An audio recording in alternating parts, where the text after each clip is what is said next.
What's up, gang? We are rocking and rolling today. I'm taking the lead because it's Patriots preseason day. Got my combine training gear on, of course. But we got a lot going on. We got news today. We're going to talk about some players that we're willing to forgive for past transgressions. We're in the last segment going to talk about which NFL players kind of line up with which musicians, which should be fun. And Howard, I think we got a bit of a giveaway today too, do we not? I'm not Howard today. I don't know why it says that there on the bottom. I am Britt Flynn. Go Hogs. 100%. Like I'm trying to grow the hair out a little longer there. Although there's a little too much gray, but yes, I'm. You know what? I'm Chris Sellers today. I'll be. Did you and Treylon Burks go out and barehanded take down a feral hog this morning? We did indeed. So I think that's how every Arkansas morning starts, right? If you don't do that, then there's no breakfast.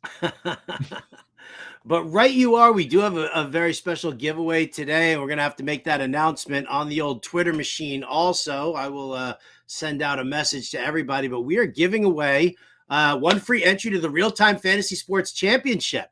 All right? That's the big one, Half right? $500,000 prize to this championship. What we're giving away right now is a $300 value. You win that league, right? And you get $1,000. And then you're automatically in the main overall championship where the grand prize is $500,000. So leagues are drafting live.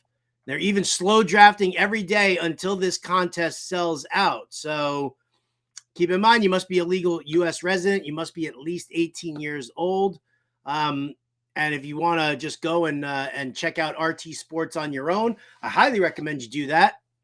And you go to rtsports.com/alarm. Use that promo code alarm23, and we'll give you a 100% deposit match up to $200. So, check all of that out. As always, we encourage you to play responsibly, and for help, call 1-800-GAMBLER. But today, right here, this show, free entry, we're giving it out. You're going to have to wait and listen, because we'll give you your cue to chime in on the chat there. That's beautiful. So, I mean, we're kind of doing a double giveaway. If you wanted to use the promo code and get the match, that's a little bit of giveaway itself. The $300 entry, I mean, come on now.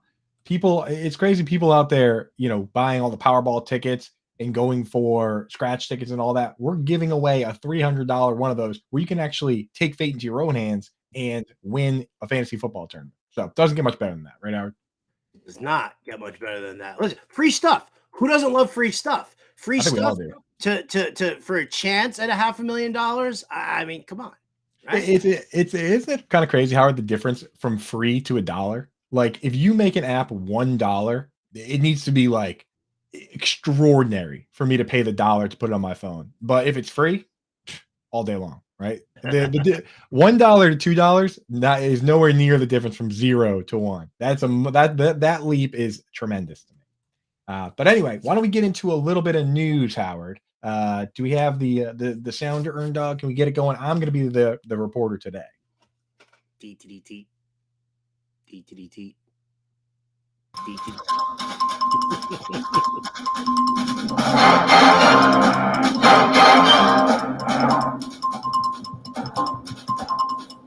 Thank you, Ernie, here from sunny Rentham, Massachusetts, outside Gillette Stadium. Already mentioned we have a game tonight. Mac Jones announced a starter. Not sure how much he's going to play, but that's honestly not really interesting. I'll admit this Texans game, seeing CJ Stroud should be fun. But one that is interesting that I saw, Howard, Anthony Richardson. There has been some debate. The official depth chart came out with both Gardner Minshew and Anthony Richardson listed as co-starters. They put the classic or in there, right? Minshew or Richardson. But the news is that Richardson will start on Sunday against Buffalo.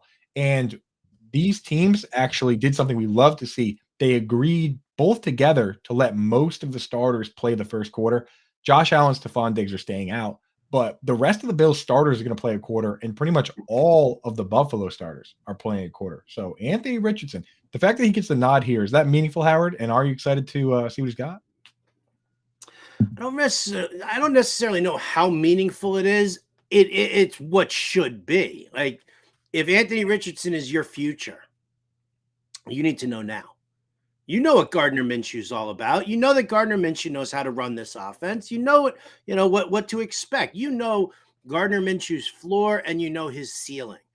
You, as the Colts, you made that move to draft Anthony Richardson. If he is your future, you have to give him every opportunity in the world to try and shine. And so, yeah, like if that means starting the preseason games, Anthony Richardson should start every Colts preseason game until he is announced as the week 1 starter, and then he can sit out the last preseason game. That's what I think should be. Agree. And honestly, in the modern NFL, it's not like it used to be where it was all, the draft is all dart throws and rookies had to wait their turn. Like more and more of these guys are making impacts, right? Like if you're drafting a guy in the first round, you're expecting him to make an impact. And a lot of times they do. I mean, Justin Jefferson, huge. Micah Parsons, right? Like, so if you're going to take a quarterback that high, get him in there, get it going, because Jonathan Taylor's not getting any younger.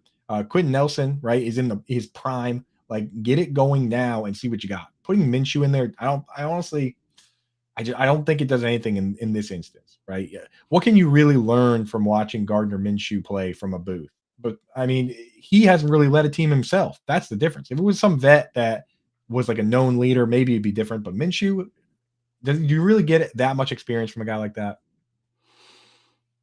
Do you get experience from a guy like that? Like with a guy, like the whole goal of starting a different quarterback and letting the rookies kind of develop is they can watch a guy who's done it before and led a team, like, making guys sit behind like a Matt Ryan or something. But Minshew, he hasn't really even been a starting quarterback himself before.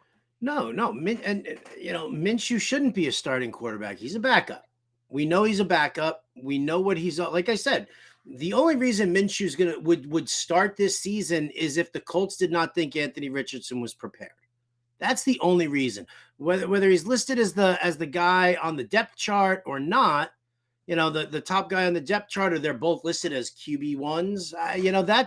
That to me is the coaching staff turning around and saying, you got to earn your spot. This isn't just going to be a gimme. Just because we drafted you in the first round does not mean that you are automatically our guy. You have to prove it to us. But, obviously what the Colts want is they want him there. Gardner Minshew is just, he's a placeholder. He's a backup plan. He's somebody who models jean shorts. That's it. I mean, he does it. I do root for him just because he is like that dude, right? Like, it's fun to have that guy that's out there having fun, rocking the mullet. Yeah, and I see in the chat, right? Hal Alexander says it right there. Good backup. Yeah. Good backup, right? Like, that's like if you're sitting there, it's like Mike White in Miami. Right? I think Mike White is a perfectly fine backup quarterback to, if something happens to Tua, Mike White can run that offense. If something happens with Anthony Richardson, Gardner Minshew can run that offense, and you're not just expecting the Colts to lose because Gardner Minshew is backing him up. It's not like, it's not like if Aaron Rodgers gets hurt and we're stuck with Zach Wilson. Right. Well, yeah. Then it's over. Yeah. My favorite comment from a coach on that was back in the day. It wasn't Dungy, but it was one of his offensive coordinators.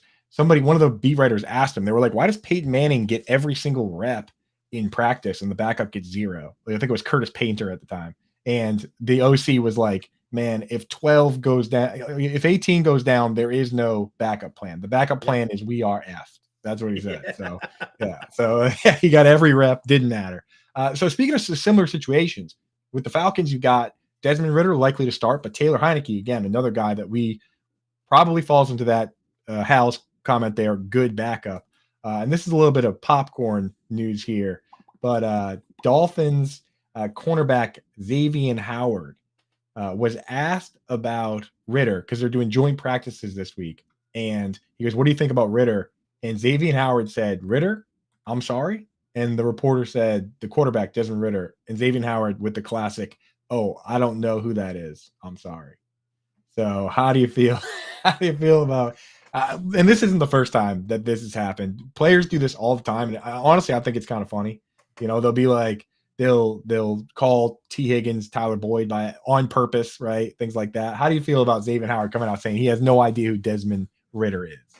I mean, I mean, how long has Xavier Howard's been in the league forever right now? So, I mean, listen, if that's how he wants to handle it, and that's how he wants to handle it, I think that it doesn't change anything. I mean, first of all, it's all the way out of conference, right? I mean, Right. Howard's with the Dolphins, Ritter's with the Falcons. I don't even know if they play this year at all together against They each other. don't.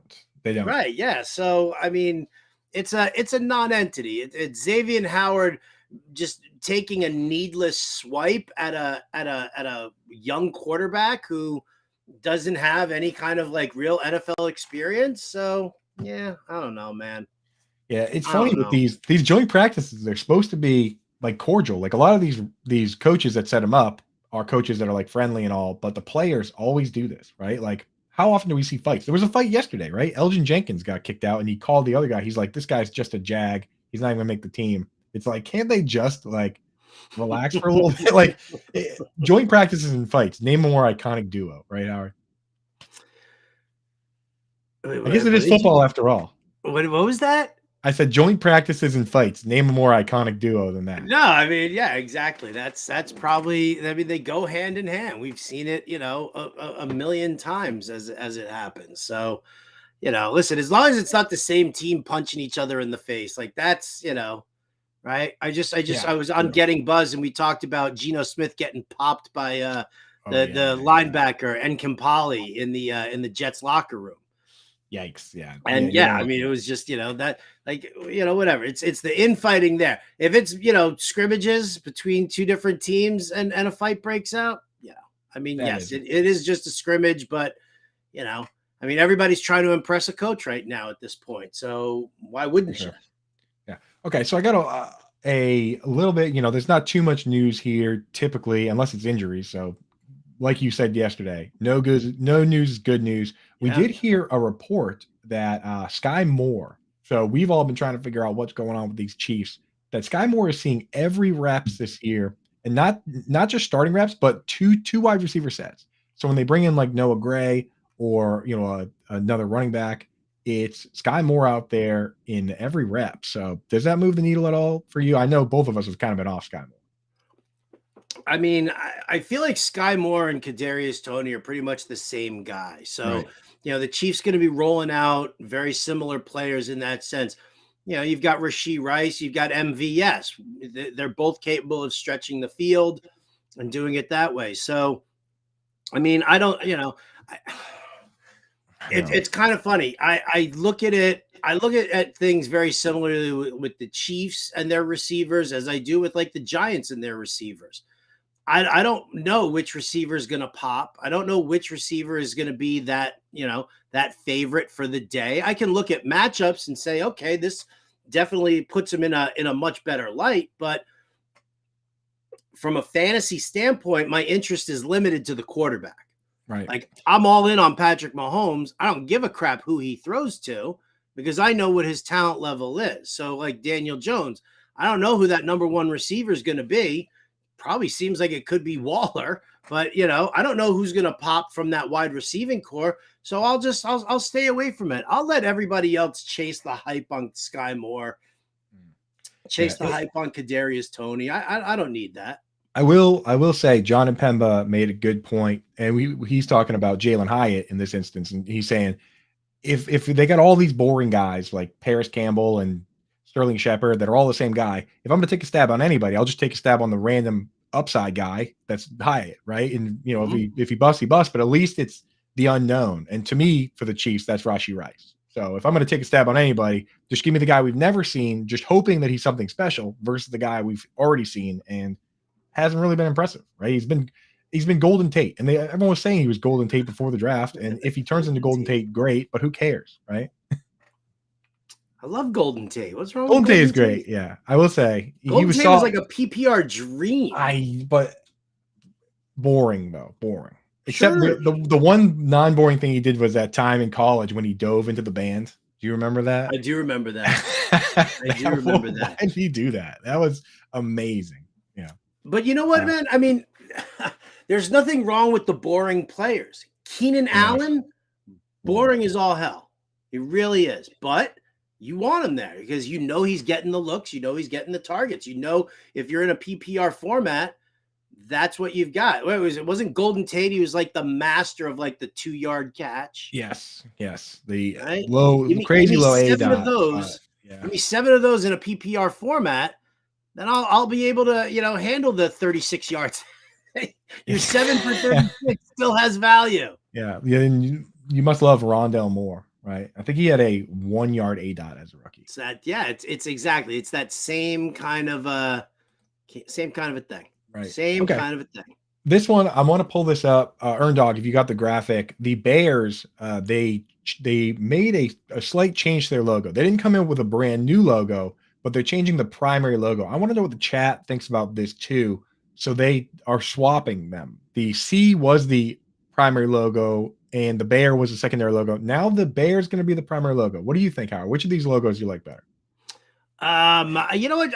I like the C. I know it's a little confusing and it kind of looks like the Cincinnati Reds C, but I mean, I'm fine with that on the helmet. I don't know about this bear. Oh, the Bear's going on the helmet? Oh, I don't know if I like that.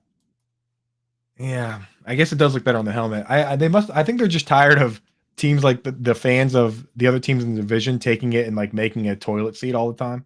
I honestly think that's the main motive of it. I've seen so many on like the Packers subreddit. So there are Packers fans that actually have Bear logo toilet seats, like real ones, which is honestly kind of funny. So I don't know. Boy, the Bear one's more exciting, but I could see why the other one would be better on a helmet. Yeah. So other news here, Joey Bosa, and this goes well beyond popcorn. He says that he's bulking up. He used to play at like 270. Last year, he only played at 250. Said he didn't have as much power as he likes to have. So he's eating 4,500 to 5,000 calories a day, which to me is, I mean, that's like 30 double cheeseburgers from McDonald's. 4,500, So, and his quote, they asked him about it, and he was like, honestly, eating is not even enjoyable these days. It's like part of the job. How difficult do you think it could be? I could do one day maybe of 4,000, 5,000 calories, but a full week of that, Howard, do you think you could pull it off? A full week of eating 45? I think I do that anyway, right? That's just Tuesday, right? It was like last night, actually. I think I that's like that. One night at Cheesecake Factory, honestly. But like, you know what I mean? You know what's kind of funny is that I understand that. One of the things, and you can pull this from baseball. I remember in his second full season, Mike Trout kind of bulked up before the season started. And people were like, "Oh, dude, he looks fat. He looks overweight. How's he going to run? How's he going to swing? What's going to, is that going to affect it?" And Trout turned around and he was like, "Listen, I bulked up now because last year during the course of the season and playing so, intensely all the time, I lost so much weight as the season went on that I ended up actually suffering. My numbers suffered in late August and early September because I didn't have as much muscle mass on me or things like that." So to see Joey Bosa just bulking up right now, because he knows that once he gets through training camp and through the first like couple weeks of the season, like his weight's gonna drop. So he does need to do stuff like that. I saw a great example of that, and there was a rookie talking about it, Devon Achane, right? And they asked him about his weight, right? And basically saying that he's small for a running back. And he was like, I already put on 10 pounds and I've never been able to do that. And they asked him why. And he said, because in college, he was like a high end track athlete too. So he did football all fall and then track all spring. He's like, I've never had an off season where I could just sit down and work out and lift. It was always running all the time. He's like, you can't add weight if you sprint all off season and then play football all season. So it makes a lot of sense for a guy like that. Apparently he's already well above the combine weight. And unfortunately, they never weigh these guys back in, right? Like, so the weight that we have for Austin Eckler says he's like 195. But if you ever see a picture of that guy now that he's bulked up, there's no chance that guy only is less than 200 pounds. He looks like a Ninja Turtle, dude. dude. Like that guy is like, right? Like wait. Does he look like a Ninja Turtle from like the 90s movie version or from like the cartoon version that they're trying to like launch now? either, yeah, no, not like the cartoon. He looks like the actual like suits they had those guys in. Like when you look at his traps, it looks like the Ninja Turtle shell, like on his back. Like that guy, he's a monster, man. And there's no way he still weighs 195. So they should, the B reporter should be like sneaking one of those like the scales they put your dog on at the vet, sneaking those in there and see if they can get some new updated weights on it. put their thumb on the corner. That's right. Yeah. Looking at the chat as we're kind of going through all of this stuff here. First of all, shout out to everybody. Hal Alexander says it's way harder to eat 5,000 calories of healthy food. Yeah. Oh, no question. I'll challenge accepted. I'll do that. I'll try it. That's true. If he's trying to do it with just like chicken and rice, man, that's a nightmare. Yeah, that's a lot of chicken and a lot of rice. There's definitely. A sports spotlight, Cam Akers or Aaron Jones? Because I'll say this, man, we encourage as many questions as you guys have. We've got, we know what we're going to talk about. We've got plans, we've got ideas and stuff like that. But if you guys are sitting there with draft questions, strategy questions, everything like that, we encourage you to put it into the chat because I mean, we're here for you guys. We're doing you a service. This isn't, this isn't what Coop and I just want to talk about. This is what you guys out there watching want to know. So, Coop, let's dazzle him in here with a little Cam Akers versus Aaron Jones. Yeah, that's an interesting one because I think the average fantasy gamers would immediately say Aaron Jones, right? Just because of historically what we've seen from him. But I think people forget Cam Akers at the end of the year got really hot there. He finished the season with back-to-back 100-plus rushing yard games. So, honestly, this one's a little bit closer than you might think. But in any sort of PPR, I think I'm still going for Aaron Jones. I think just the fact that, no Devontae Adams, no more Aaron Rodgers. It's going to be a rookie QB. I think Aaron Jones is going to be pretty consistent target-wise over there. But, again, Cam Akers, I think, has more upside considering A.J. Dillon does get the vast majority of the goal line touches. I mean, there weren't many of them, but he led that team, and it wasn't even close inside the 5. So if you want to go upside, maybe go Cam Akers, but any sort of PPR, especially full PPR, I go Aaron Jones. What do you think, Howard? I mean, full PPR, I'll go Aaron Jones because I agree with you. I think that's, and that's how LaFleur wants to use him. That's how he's always wanted to use him. If you're talking half-point PPR is standard, I'll wait the 20 draft spots. I'll wait the 2 rounds to take Cam Akers because he's locked in as the bell cow, right? I mean, I don't even know who else is there on that roster because Sony Michel retired. Oh, they brought in, that's right. Yeah. They brought in Royce Freeman. Yeah, if your team brings in, if I have a running back on a dynasty team and the team brings in Royce Freeman, I say yes, perfect. Right, like you bring in because like Zeke and Hunter and Kareem Hunter and them are out there. Yeah, absolutely. Give me Royce Freeman. That's perfect. You want as many schlubs on that depth chart as possible. You don't want them bringing in any heavy hitters, any big dogs. Yeah, give me all the Royce Freemans out there. Yeah, and the offensive scheme for the Rams, I mean, McVay loves to have that guy. One of the big problems with Cam Akers was that he and McVay were at odds with each other. Right. Over, practice time and willingness to put in practice and whatever. And Akers left and then he came back. And once he came back, they were definitely on the same page and they utilized him, in that realm. And so I think if you've got Stafford working his way back, you've got Cooper Kupp, and then you've got a bunch of trash the rest of the way, because I'm sorry, I'm just not buying into Ben Skoranek and Van Jefferson as like legitimate pass catchers there. You got Higbee. Okay, that's fine. So I think they're going to run the ball pretty efficiently with Cam Akers. So, if you're sitting there in a half-point format or a even a standard, if you're one of the 3 people who still play standard alongside me, then I think I would rather wait the 20 picks and take some Cam Akers. Yeah, and Hal brings up a point in the chat. He brings up Zach Evans. But here's the thing: Zach Evans is a 6th round pick, and to be honest, the farther we get through history here, you got to realize they just keep adding more and more comp picks. Like now, if a minority coach gets or GM like Brad Holmes, for instance, from the Rams gets signed away from you, you get extra comp picks.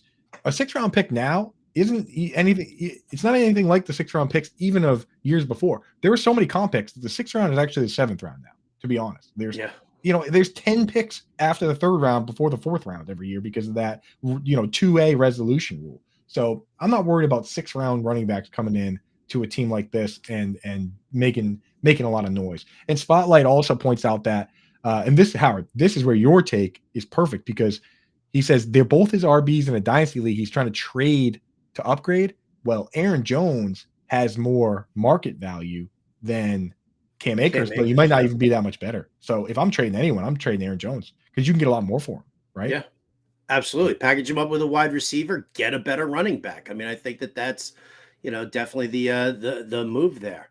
Well, let's segue. Let's use that to segue into this. Aaron Jones is the guy that we think maybe has more perceived value than than a guy like Cam Akers.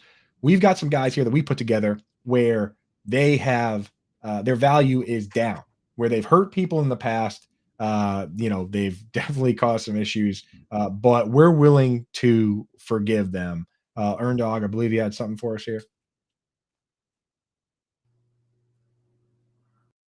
Question about it. I am ready to get hurt again. So that's where we're at on these guys. We're going to give you a couple of those guys now, and then in the next segment we'll compare some guys to some musicians. But Howard, and we'll get to more of your questions in there. So Alec Mansfield, who wants to know about QBs, we'll definitly address that. So yeah, I mean, we can do it right now here. We'll do it right now. Let's try to take Jalen Hurts. I mean, listen, that's why we're here, man. We're here for them. Comparing, talking about players who hurt us once before, that'll always be there, Coop. Yeah, it'll always be there. Yeah. But I want to make sure that Alec gets his question answered. Yeah. So the best round to take Jalen Hurts for me is round 3. I really don't like taking a quarterback in round 2. The one exception that I will make is if I take Travis Kelce in the 1st round, especially early on. Sometimes I just say, hey, you know what? Patrick Mahomes, Travis Kelce, the best 2 players at their position. I'll just do that. Otherwise, I wait until the next round. In an ideal world, you can potentially nowadays get A.J. Brown in the 2nd round, and if Jalen Hurts falls to you, you can make everybody pay. But I'm not going to be the first one to take Jalen Hurts or Josh Allen, and so I just wait, and if they're there in the 3rd, I do it. But for me, I'm not going to go there with Jalen Hurts. Again, another move you could potentially do is if you wanted to, if you took Devonta Smith at the end of the 2nd round, then you take Jalen Hurts, bing, bang, right? But for me, I'm not going crazy on it. Howard, is there any one of those top QBs, Hurts, obviously, Hurts, Allen, Mahomes are the big 3 right now, that you are just like, I'll take them in the 2nd if they're there? Unless I took Travis Kelce in the 1st round, then I would consider taking Mahomes in the 2nd. But it depends on where I am in the draft. It depends on who's on the board. And I think that's the thing. And we can kind of tie this into to Hal's question, who wants to know about, in a 14-team super flex, when guys are going bonkers over QBs. I think that we can kind of, weave this all together. The reason that you're seeing QBs going so high right now is because everybody is doing best ball tournaments and everybody's doing underdog and RT sports and everything like that. And what they're doing in that process is they're raising the ADP of quarterbacks up because they're stacking. Yeah. I know a guy who takes Jamar Chase in the 1st round is going to take, T Higgins with his 2nd round pick and Joe Burrow in the 3rd. And so that's what you're seeing while you're seeing the ADP climb up for these guys. I'm with Coop. 3rd round, if Mahomes is sitting there, Hurts is sitting there, and I feel good about my first 2 picks, then I'll do that. But I am not I'm not that guy who takes that QB that early. I don't need to rush it. Give me Justin Herbert in the 5th. Bingo. Right? Yeah. I mean, that's going to do the same thing for you. That better than taking Joe Burrow in the 3rd. For sure. So, and I got a good rule of thumb. Actually, for each of these formats, what I do in single QB is I make a big list of all the players that I think can be the #1 flex player in fantasy football, which it's never been a tight end.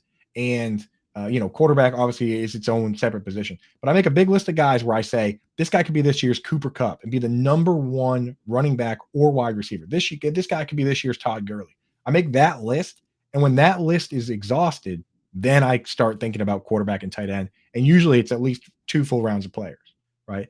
And for Hal's question with the super flex, the biggest thing that you can do to create an advantage for yourself is tiers. That's where tiers in single QB leagues, regular leagues, not that important to me. In super flex, though, they're huge because you can look at it and say, here's my top tier quarterbacks. The moment those guys are done, to take Justin Jefferson and Christian McCaffrey. And then when that tier of players is gone, now you come back to the quarterbacks. And that's how you make sure you maximize your value. And the tiers in Superflex are huge because it's so hard to decide, do I take, this next group of quarterbacks or do I take a running back? If you tier it out properly, it actually makes it very easy. Yeah, I agree. I agree completely. I'll just go to Sports Spotlight, who wanted to know about his team in redraft. And, this goes along with what we said about your team beforehand there, Sports Spotlight. Package up Aaron Jones, package him up with Marquise Brown. I would package up Aaron Jones and Marquise Brown and see if you can get an upgrade at running back. You get a stud. Yeah, you should be able to, man. You should be able to. That's what I would, that's where those are probably like that. That's your fringe, because you don't want to trade Hill and you don't want to trade Amon-Ra. And I personally don't think you want to trade Christian Kirk either. Yeah. And Marquise Brown's a guy I like, but he's another one where you look at what the targets he got last year. Awesome. But brand new offense, brand new quarterback, so much uncertainty there. If you could take both those dudes and just lock in a high-end RB, that's the play. And Hal, you are not crazy to think that maybe Devonta Smith finishes above A.J. Brown. Listen, I love A.J. Brown. I really do.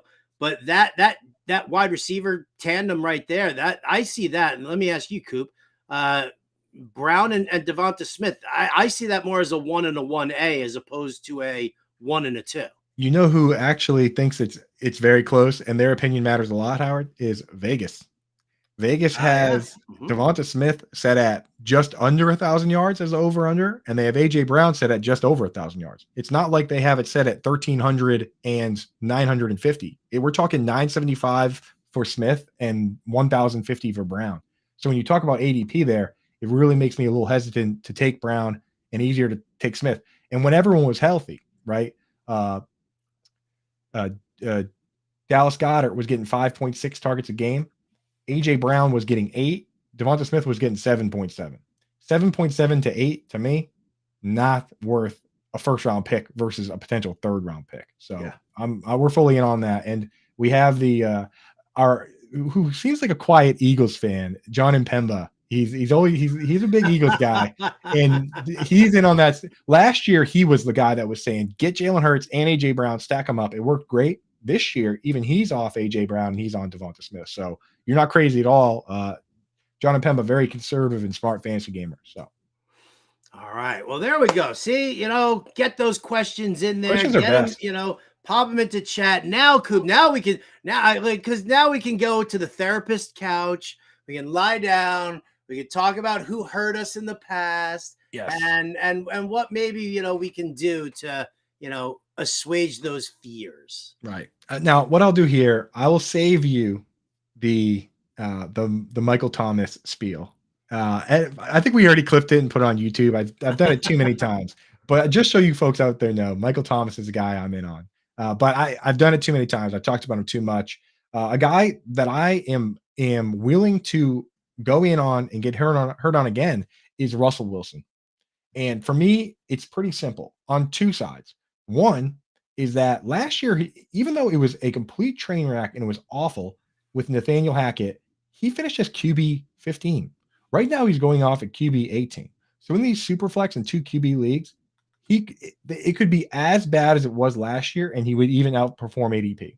The other thing is that we've seen time and time again these situations where a QB doesn't look that good, and then a new coach comes in, and all of a sudden, we look back and say, oh my God, Urban Meyer was the problem. And when Doug Peterson comes in, Trevor Lawrence is great. Or Daniel Jones now with Brian Dable. I mean, he didn't throw a lot of touchdown passes, but ran for 700 yards. I believe in Sean Payton. I believe in Joe Lombardi. And I'm not sure if you saw Howard, but Sean Payton's been throwing Nathaniel Hackett all the way under the bus. Have you seen Oh, some of the comments you know, there? but he's, you know what? I mean, it's kind of funny. I spoke to Bob Wischusen about this on Getting Buzzed. Sean Payton basically put a target on his back because Right. you basically just said that Nathaniel Hackett was the problem in Denver. So if Russell Wilson doesn't play better, if Denver doesn't play better, well, then guess what? Maybe it wasn't Nathaniel Hackett. Maybe you're the problem here. You know, like that's the thing. If you're Mhm. saying that the talent is all here for you and you can't deliver what Hackett was supposed to deliver last year, then you're the problem, Sean. Yeah, And that's true. that's Hey, but I guess kudos to him for putting that on himself. I didn't think of it that way though. Yeah, he's gonna get that's all gonna come back to bite him pretty hard if I don't think they he thought that he was Mm, doing that either, but that's right. what he did. Yeah. So hey, we'll see. Yeah, if they win like 2 games, those quotes are gonna be so funny, actually. Oh, right. Somebody call fantasy receipts Yeah, for and real, get that dude. on Sean Payton. Yeah, Well, so wow. you stole my QB one here by just kind of mentioning it, but Daniel Jones the same way. You know how many Mm. people were hurt by Daniel Jones? And I'm sure a lot of them are New Yorkers who are, all rah-rah on the Danny Dimes thing, and kind of bought into a lot of preseason hype with him. But what do we have now? Look at what he did. Like you said, he didn't maybe throw a ton of touchdown passes, but he rushed for over 700 yards, 7 touchdowns. If he can throw for more yardage and get more than, if he can throw more than 20 touchdown passes, if he can maintain some of that rushing upside that he's got there, I feel like you have to buy in.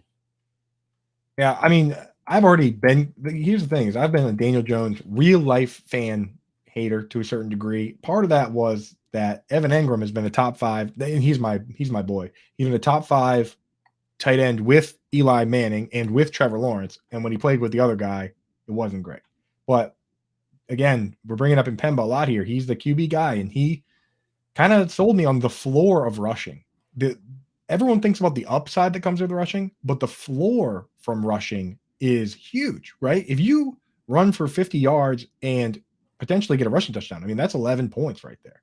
Like, and then whatever passing is gravy. So such a great floor for Daniel Jones, just given how they utilize him. And now with Darren Waller there to be a real red zone threat. Last year, even with Devontae Adams there, the only tight end that got more end zone targets per game was George Kittle, and he scored 11 touchdowns.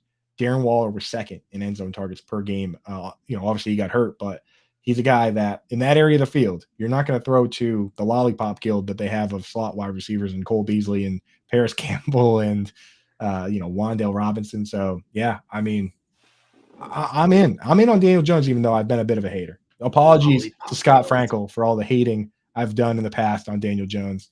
I'm in now. I should make our RT Sports giveaway championship question to be something about the Lollipop Guild, but I think that might be a little too easy. But I'm asking where that's from. Which, by the way, if you're just tuning in right now, we will be giving away. I've got a great little trivia question. We'll be giving away a free entry into the RT Sports Fantasy Football Championships. It's a $300 value. You get in there. If you win your league, you win $1,000. If you win the whole thing, you win $500,000. So stay tuned. I've got a good trivia question for that. But right now, Coop, I want to get onto my soapbox. Here we go. Right? You want to talk about players who hurt you in the past that you must forgive? It's Courtland Sutton. No doubt about it. Courtland Sutton has hurt so many people over the last few seasons that people are kind of freaking out. I saw on Twitter at Lindellians was like, am I doing the Courtland Sutton thing again this year? And I'm like, hell yeah, you're doing the Courtland Sutton thing this year. Guys, I've said this before and I'll say this again. So everybody in the chat and everybody who knows, Joe Lombardi and Sean Payton are taking over this offense. The way the scheme runs, they feed targets to the X receiver. That was Marquez Colston. That was Michael Thomas. Last 2 years, it was Mike Williams. You see the increase in target share. You see the increase in overall numbers. That's what happens to the X receiver in this system. I'm not saying that Jerry Jeudy is going to be garbage. Jerry Jeudy will be fine. Keenan Allen was perfectly fine in this system. That's fine to have there. But understand that it's the X receiver who gets that work. So when people are leaving you Cortland Sutton in the 9th and the 10th and even the 11th round, like, take that. Buy that dip, enjoy it, because you're going to see a ton of targets go his way. I love the way it's all set up for him, and nobody's on it. Nobody's on it. Your league will probably make fun of you for taking Cortland Sutton, right? He'll probably be like sitting there at the top of everybody's draft room, and people are just passing by him. You'll be the one who takes him. They'll laugh, and then I don't know, like week 6, week 7, everybody and their grandma is going to be coming to you for a trade. Oh, I'll take Cortland Sutton. I'll bet you will. That's why your series, like on the different types of offenses, it's so important, because people don't realize these coaches, these old dogs don't learn new tricks. When you bring in Chan Gailey, he's going to run that big slot offense. When you bring in Todd Monken, you're bringing him in to run the air raid, right? If you bring in Sean Payton, you're bringing him in to run the offense that he's run this whole time that brought us Drew Brees and brought us all this stuff. So what they all essentially did is they said, we want that. They don't want him to come in and do something totally different. They want him to come in and bring that offense that made Drew Brees an MVP and a Super Bowl winner. And that offense throws to the running back and it throws to the big X receiver, right? So, for me personally, if I'm in on Russell Wilson, I can't possibly be out on Cortland Sutton. So, yeah, I'm in with you on that. I love that. That's always my favorite, right? I'm gonna draft Tyreek Hill and I'm gonna draft Jalen Waddle. But screw that, man. I don't want Tua. That one boggled my mind last year. He's the worst. Maybe. Yeah. The people they're doing it again with the Steelers, right? And I actually have a player that fits that this category from that team. So we talked about, you just mentioned Tua. People were fading him even though they loved the pass catchers, right? This year, I don't know why, especially on a platform that we love, RT Sports. I'll tell you guys right now, I've done 2 mocks over there. And I'm getting into the real leagues. Deontay Johnson in that ADP is completely buried. That first mock, I got him so late. And then the second mock, Kevin Tompkins didn't let me. Kevin Tompkins was like not happening again. He said he put him in the queue the moment we got in there. But I don't know what it is with it. Deontay Johnson's ADP is so low over there. And it's because he didn't score any touchdowns last year? Well, it was Mitch Trubisky and a rookie quarterback. I mean, come on. He's had 140 plus targets 3 years in a row. And I'm getting him as my wide receiver 3 or 4 in a lot of these leagues. And I feel so good about him as the wide receiver 3. It's crazy, man. So Deontay Johnson, if he scores 0 touchdowns again, I won't even care. Like, I honestly, if that obscure possibility happens, then I'll accept my fate, right? But there's the odds of that happening again on a guy that consistently gets peppered with targets is so low. And to your point, I'll also throw in there, I like Deontay Johnson.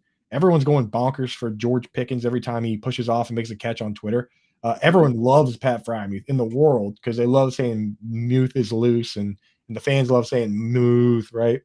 We love all these guys. Najee Harris goes in like the second round. How can we possibly love all these guys and not even consider Kenny Pickett, right? Who I took as my 3rd QB in a recent Superflex draft. And I feel so good about it. Right. It's so like, good about it. How can we love all these guys? All those guys go in the top 100 picks, the tight end, 2 wide receivers, and the running back. And we're like, oh yeah, well, how are they possibly going to do it without the quarterback doing anything? I've never seen it. Yeah, I'm with you. With you. Skinny in the chat, push off Pickens. That's actually that's too easy, dude. Push off Pickens. To Hal's question here, how much does the system in LA worry you about Eckler receptions? A ton. Yeah, a lot. A ton. Kellen Moore does not like dump offs to the running back. He's just that's the scheme that he runs. And there's, listen, that's just, it is what it is.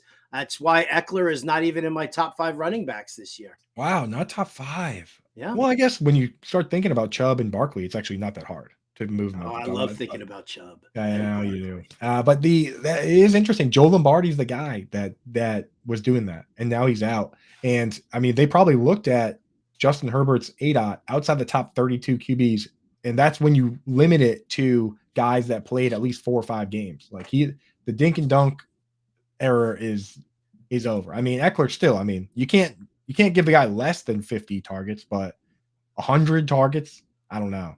I doubt he gets 100 again. I doubt he gets 100 again as well. Again, that's just kind of where it's at. Sports Spotlight still trying to trade Aaron Jones and Marquise Brown. Go for Najee Harris. Yes. There you go. Package him up and ask for Najee. Shoot higher first. Try and get Chubb or Saquon or somebody. Well, yeah, I mean, try for Chubb, try for Saquon. I said it before. If you're gonna make that offer for Barkley, make that offer for Bijan. I don't know if it's gonna happen, but I'll tell you what, I think everybody is down on Najee Harris, and here's another one. I'll put him into this segment here. I didn't even add him into the show sheet, but I'll say it's another Pittsburgh Steeler that everybody's just down on that they shouldn't be. Everybody's elevating Jaylen Warren to the point where he shouldn't be, and I think Najee is going to have himself a great year. They improved that offensive line, which was already underrated as it was, and so I'm good with that. Coop, should I do the giveaway? Yeah, let's give away a 300. I mean, so this is crazy. $300 entry. You get in for free. If you just beat the other 11 guys in your league, you get $1,000. And that gets you into the postseason tournament where you can win $1 million. So be ready on this one. You got the trivia question, Howard? I do. This is one that I kind of, because, I don't want everybody just being able to like run to the Google machine and get that answer. I want you to actually have to think.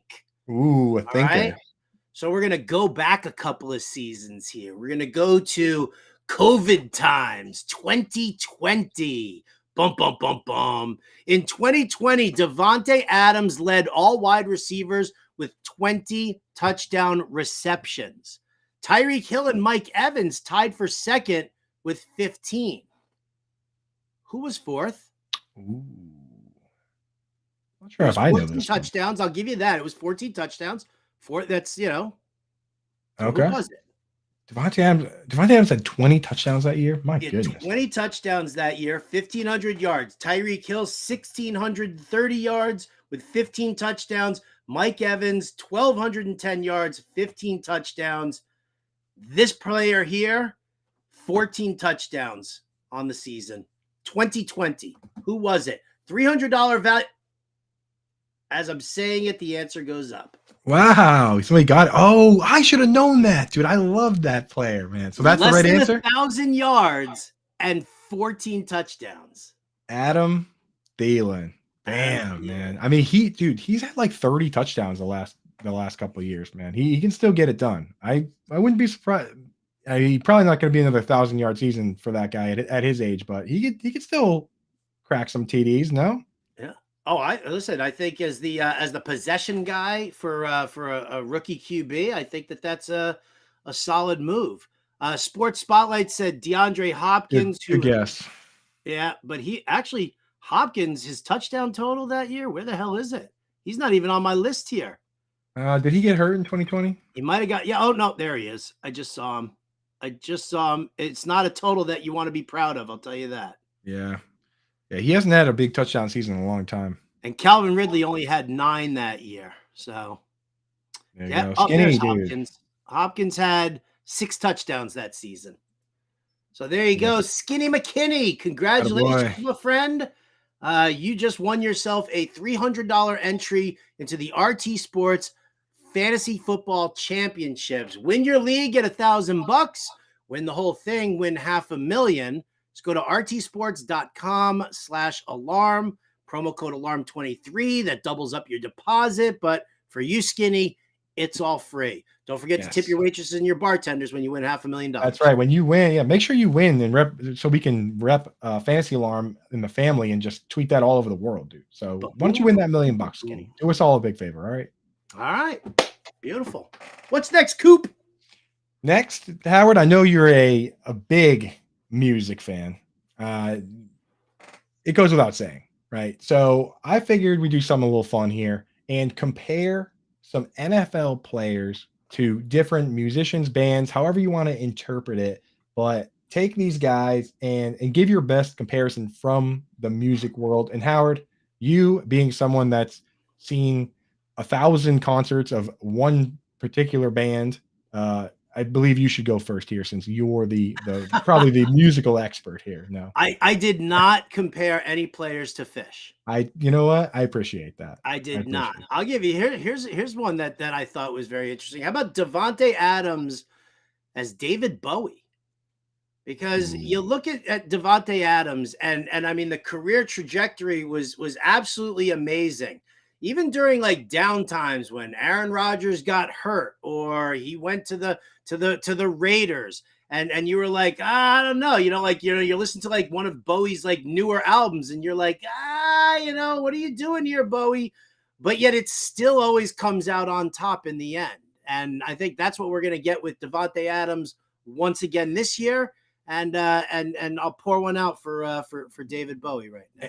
Yeah, rest in peace, man. And it's still he still makes it work. If he didn't make it work, then it would be like Kenny. I just thought of this one based on your example, but Kenny Galladay basically pulled the John Lennon Yoko Ono by yeah, everything was great, and then he went with the little Yoko era with the Giants, and it was a 0.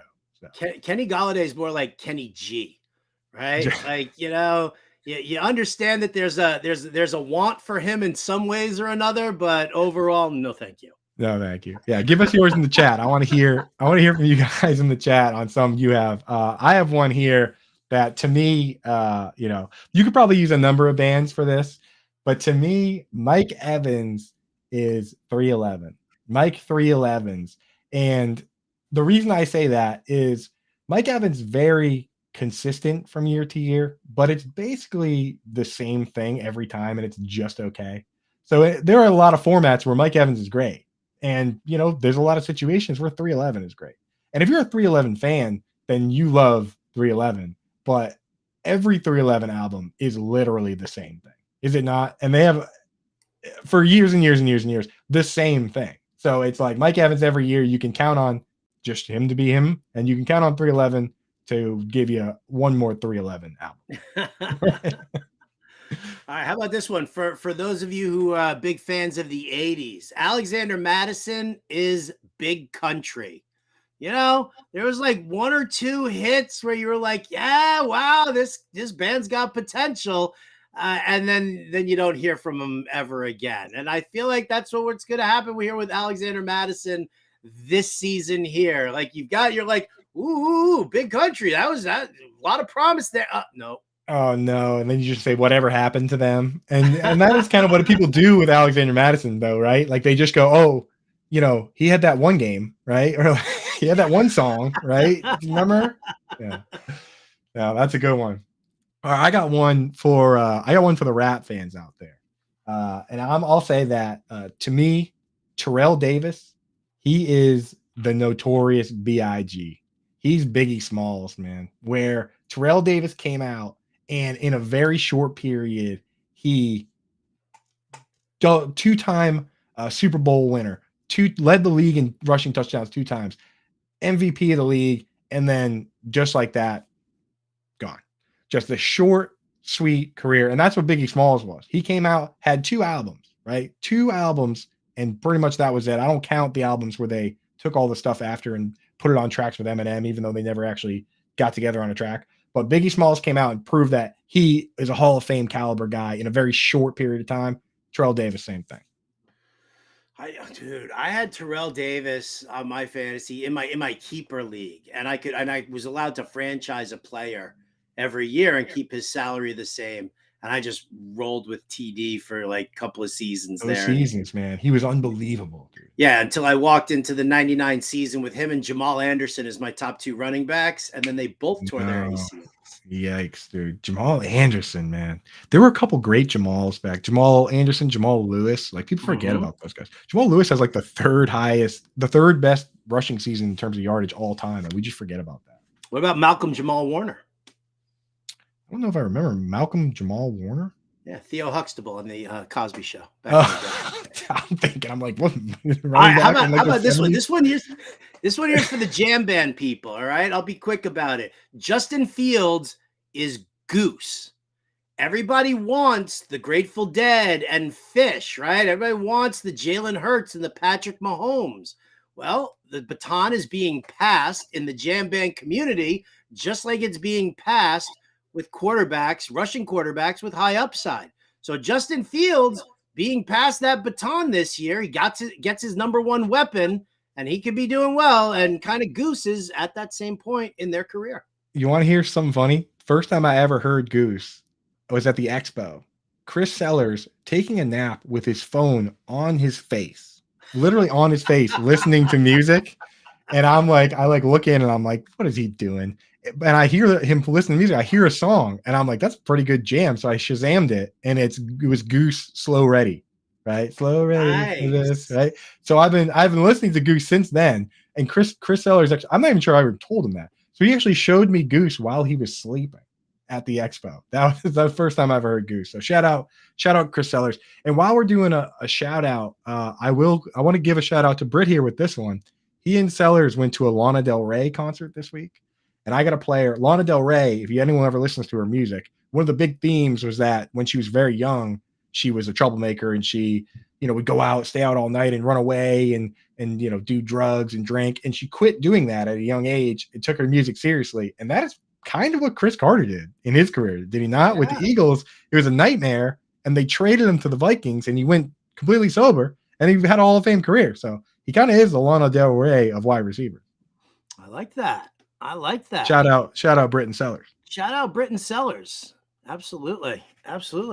All right. Well, Coop, I feel like we're out of time. I know. We got to do this segment again. We got to do this one again. Yeah, we'll bring this segment back for sure. But like the chat was bumping tonight, and I love that. And we want to make sure that we take care of you guys as well. So every Tuesday, Wednesday, and Thursday, you got Alarm Fantasy Football. Me and Coop, Britt Flynn. Stick around. We've got much more to come here on the channel. But for Andrew Cooper, I'm Howard Bender. This has been Alarm Fantasy Football. We'll catch you next time.